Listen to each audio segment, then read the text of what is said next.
Alhamdulillah. Alhamdulillahirabbil alamin.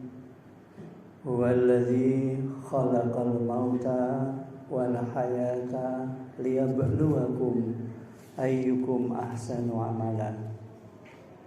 Asyhadu an la ilaha illallah wahdahu la syarikalah wa asyhadu anna Muhammadan abduhu wa rasuluh la nabiyya ba'dah. Allahumma salli wa sallim wa barik ala Muhammadin wa ala alihi wa ashabihi wa mawala wa la hawla wa la quwwata illa billah. Faya ayyuhal hadirun rahimakumullah, usikum wa nafsi bitaqwallah. Ittaqullaha haqqa tuqatih wa la tamutunna illa wa antum muslimun. Wa qala Allah ta'ala fil Qur'anil Karim, a'udzu billahi minasy syaithanir rajim. Bismillahirrahmanirrahim. Fabima rahmatin minallahi linta lahum walau kunta fadzan ghalidhan qalbi lam faddu min khawlik fa'fu anhum wastaghfir lahum wasawirhum fil amri fa idza azamta fatawakkal 'ala Allah innallaha yuhibbul mutawakkilin. Shadaqallahul azim. Hadirin jamaah salat Jumat yang berbahagia rahimakumullah, bersyukur kepada Allah karena limpahan rahmat dan karunia Allah yang tiada terkira, sehingga hati, jiwa, raga bisa kita gunakan untuk mentaati perintahnya. Kita ungkapkan rasa syukur kita dengan berusaha menjalankan apa yang menjadi perintah Allah dan menjauhi apa yang menjadi larangannya. Insya Allah, jika dalam hidup kita senantiasa penuh semangat di dalam mentaati perintah Allah dan menjauhi larangannya, maka kita bisa berharap kehidupan kita ini akan mendapatkan kesejahteraan, kebahagiaan, ketentraman, kesuksesan di dunia sampai nanti di akhirat kelak. Amin ya rabbal alamin. Hadirin yang berbahagia rahimakumullah, pada kesempatan Jumat kali ini saya akan menyampaikan Surat Ali Imran ayat yang ke-159. Dalam ayat ini Allah mengingatkan Rasulullah sekaligus mengingatkan kita semuanya. Kita tahu bagaimana kedudukan Rasulullah di dalam agama kita. Sekaligus dia sebagai utusan Allah yang memberikan semua apa yang diperintahkan Allah dan apa yang dilarang oleh Allah disampaikan oleh Rasulullah kepada kita. Tentu Rasulullah memiliki kedudukan yang sangat tinggi, tetapi toh demikian Allah mengingatkan kepada kita, kedudukan Rasulullah yang sangat tinggi ini harus diimbangi dengan kehidupan sosial yang baik. Sehingga Allah mengatakan dalam surat Ali Imran ayat yang ke-159 yang tadi di awal khutbah saya bacakan, A'udzu billahi minasyaitonir rajim. Bismillahirrahmanirrahim. Fabima rahmatin minallahi lintalahum. Sungguh karena rahmat Allah kamu bersikap lemah lembut. Walau kunta faddan ghalidhal qalbi lam faddu min khawlik.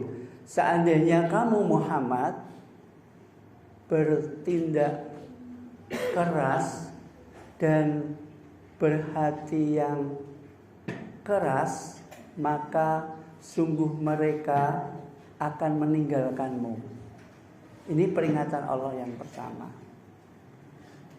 Wa'fu anhum wastaghfir lahum. Maka kalau ada orang yang berlaku demikian, maka ampunkanlah dia dan mintakan ampunan kepada Allah. Ya. Ini yang kedua. Kemudian yang ketiga, wasawirhum fil amri. Bermusyawarahlah kamu kepada mereka, meskipun mereka berlaku kasar kepadamu.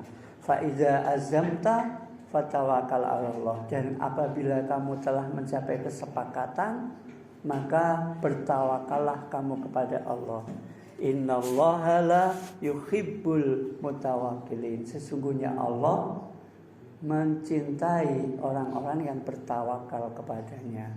Hadirin sidang Jumat yang berbahagia, seandainya toh pun Kanjeng Nabi Muhammad Sallallahu Alaihi Wasallam yang memiliki kedudukan yang sangat tinggi di sisi Allah maupun pada umatnya berlaku kasar, berhati keras, maka pasti akan ditinggalkan oleh umatnya. Ini peringatan yang pertama. Maka Nabi itu harus berlaku lemah lembut. Sehingga kita lihat di dalam tarikh tidak pernah Nabi bersikap kasar kepada siapapun, meskipun orang ini berlaku kasar kepada Rasulullah. Kita masih ingat bagaimana ada seorang Badui yang tiba-tiba masuk masjid, kemudian di dalam masjid ia kencing. Maka seluruh sahabat pada saat itu ingin memukuli orang Badui tadi. Tetapi oleh Rasulullah dilarang. Jangan, barangkali ia sudah ngampet terlalu lama dan tidak tahu kalau di masjid ini tidak boleh buang air kecil. Sehingga ketika Badui itu selesai membuang hajatnya, baru diingatkan oleh Rasulullah. Dan dengan itu akhirnya orang Badui ini mengetahui mana yang baik, mana yang tidak baik. Kita juga pernah lihat di tarikh Rasulullah ketika Rasulullah berdakwah di Taif. Ketika itu Rasulullah tidak mendapatkan sambutan yang baik, justru mendapat lemparan batu, kotoran unta, sehingga gigi Rasul ada beberapa yang patah. Tentu saja ini membuat semua sahabat murka. Bukan hanya para sahabat, bahkan di dalam riwayat malaikat Jibril pun geram. Sehingga malaikat Jibril pun menawarkan kepada Rasulullah, wahai Rasulullah, bagaimana kalau Taif, umat Taif ini aku timpakan bukit Uhud sehingga musnah semuanya. Rasulullah tidak mengaminkan anjuran malaikat Jibril. Bahkan Rasulullah mendoakan, Allahumma di qaumi fa innahum la ya'lamun. Ya Allah, ampunilah kaumku karena sesungguhnya mereka tidak mengetahui. Betapa Rasulullah sangat lemah lembut. Bahkan diingatkan, kalau saja Rasulullah yang memiliki kedudukan yang sangat tinggi ini berlaku keras, berhati mangkal, maka pasti akan ditinggalkan oleh umatnya. Kita bisa melihat akhir-akhir ini ada seorang ulama, ya, pendakwah yang kepada tukang es teh berlaku yang tidak baik, maka dijatuhkan martabatnya oleh Allah. Sedangkan Rasulullah yang menduduki kedudukannya sangat tinggi saja, walau kunta fadhon ghalidun qalbi lam faddu min khawlik. Diingatkan oleh Allah, seandainya kamu memiliki hati yang kasar, keras, maka pasti kamu akan ditinggalkan oleh kaumnya. Hadirin yang berbahagia, Rasulullah memiliki akhlak yang disebut ifah. Ifah itu adalah menjaga diri dari sesuatu yang bisa merendahkan harga dirinya. Setiap kita memiliki marwah atau harga diri, maka itu wajib dijaga di dalam agama. Karena harga diri seseorang itu bisa jatuh karena 3 hal. Ini yang senantiasa dijaga oleh Rasulullah. Meskipun Rasulullah kedudukannya sangat tinggi, tetapi kalau dia memiliki hati yang keras, hati yang mangkal, maka pasti akan ditinggalkan oleh umatnya. Apalagi kita, maka kita tidak boleh memiliki hati yang keras, ya, sifat yang mangkal. Bahkan Rasulullah mengajarkan supaya kita memiliki akhlak yang disebut dengan ifah, menjaga diri dari sesuatu yang bisa menjatuhkan harga diri kita. Yang pertama, hal yang bisa menjatuhkan harga diri kita adalah harta benda. Kita tidak boleh terlalu mencintai harta benda sehingga bisa menjatuhkan harga diri kita. Kita lihat ada beberapa pejabat yang karena keinginannya terhadap harta benda, kemudian ia bersikap korupsi, manipulasi, dan ini menjatuhkan harga dirinya. Kalau orang Jawa memiliki pesan, jangan bersifat dermis, nyelekutis. Apa itu artinya? Supaya kita ini tidak terlalu menginginkan sesuatu yang sebenarnya bukan hak kita. Kadang-kadang kalau kita itu bergaul dengan teman-teman kita sejawat, kemudian ada teman kita punya rokok, kita tidak bawa rokok, kemudian kita minta. Nah, aku mau nggawa korek, orang nggawa rokok. Ini namanya dermis. Ya, tidak boleh. Atau kita itu menginginkan sesuatu yang seharusnya tidak pantas. Suatu ketika Pak AR Fahrudin, Ketua PP Muhammadiyah, Allahumma yarham, semoga Allah mengampuni beliau, dalam bukunya Enteng-Entengan, dia menyebutkan pernah suatu ketika Pak AR dalam suatu kajian ditanya oleh jamaahnya, Pak AR, bagaimana hukum memakan daging bajing, tupai? Karena ada orang yang memakan untuk obat, ada orang yang memakan karena supaya lebih kuat. Kemudian Pak AR tidak menjawab haram atau halal, karena masih terjadi perdebatan di antara kita. Pak AR menjawab dengan sangat ringan. Non sewu, apakah di tempat Bapak masih ada daging ayam? Oh iya, masih ada Pak. Maka makan daging ayam saja, tidak usah makan tupai. Itu namanya dermis, nyelekutis. Hadirin yang berbahagia, materi yang kadang-kadang kita kejar, yang kadang-kadang kita inginkan, kalau kita tidak bisa menjaga ifah, maka bisa merendahkan harga diri kita. Maka Rasulullah mengajarkan supaya kita ini bisa menjaga marwah kita dengan memiliki sifat ifah. Yang kedua, harga diri kita bisa jatuh karena ucapan kita. Maka ucapan kita ini juga harus kita jaga dengan hati-hati.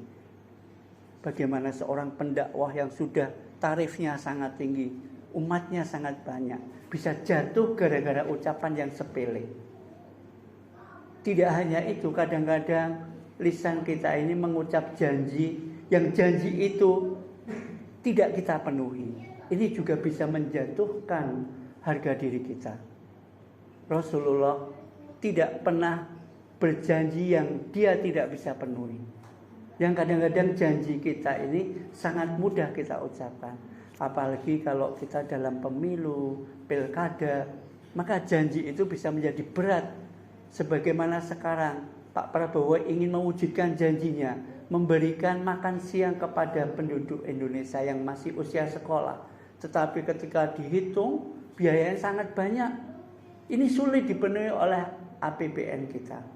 Maka berhati-hati kalau berjanji, bisa-bisa merendahkan martabat kita, merendahkan harga diri kita. Ucapan bisa menjatuhkan harga diri kita. Yang ketiga adalah keinginan-keinginan yang harus kita kendalikan. Jika keinginan-keinginan itu tidak kita kendalikan, maka bisa menjatuhkan harga diri kita. Inilah yang dimiliki dari Rasulullah, sehingga Rasulullah ini senantiasa terjaga kehormatannya, kedudukannya. Meskipun toh demikian, Allah mengingatkan kepada Rasulullah, fabima rahmatin minallahi lintalahum. Ya, apabila Rasul itu berlaku lemah lembut, itu semua karena rahmat dari Allah. Walau kunta faddun ghalidun qalbi lang faddu min khali. Seandainya Rasulullah memiliki sifat yang kasar, hati yang keras, pasti akan ditinggalkan oleh umatnya, apalagi kita. Maka mari kita jaga harga diri kita dengan bersikap lemah lembut kepada siapapun, bersikap baik kepada orang yang tidak baik kepada kita, menjaga harga diri kita, menjaga marwah kita dengan senantiasa mengontrol keinginan kita akan harta, menjaga lisan kita, dan menjaga keinginan-keinginan kita yang bisa merendahkan diri kita.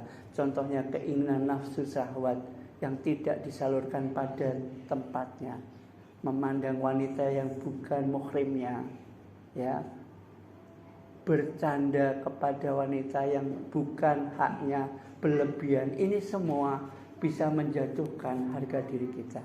Rasulullah mengingatkan senantiasa kita memiliki sikap ifah, yaitu berani menjaga harga diri kita baik di hadapan manusia maupun nanti sampai di hadapan Allah Subhanahu wa taala.